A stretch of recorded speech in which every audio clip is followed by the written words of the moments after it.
Depuis des siècles, les hommes cherchent à comprendre la volonté de Dieu. Dans la Bible, au temps de Noé, Dieu n'a jamais laissé une génération sans témoignage ni sans avertissement. Dans l'histoire biblique, les prophètes ont souvent été incompris, rejetés ou critiqués.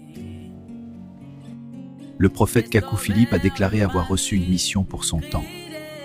Face à une telle affirmation, chacun est libre d'examiner le message et d'en apprécier le contenu. Bonjour à tous ceux qui m'écoutent. Je suis le prophète Kakou Philippe, esclave de Dieu. Je suis venu à la conversion en 1993, précisément le 24 avril, par une vision.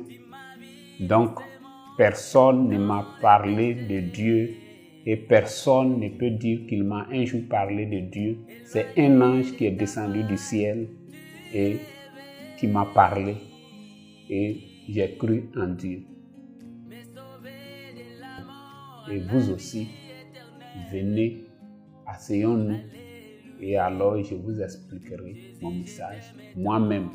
Et nous allons partager ensemble les expériences que j'ai reçues, la grâce que j'ai reçue de la part de Dieu.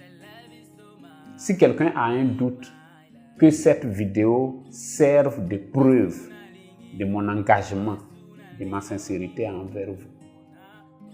Je suis un homme qui tient sa parole. Ne craignez pas, venez partout où je serai, dans chaque pays, dans chaque ville. Je veux avoir un rassemblement avec tous les pasteurs, les prophètes, les apôtres de cette ville, de ce pays. Ne mettez pas votre église en garde. Ne mettez pas un fidèle en garde.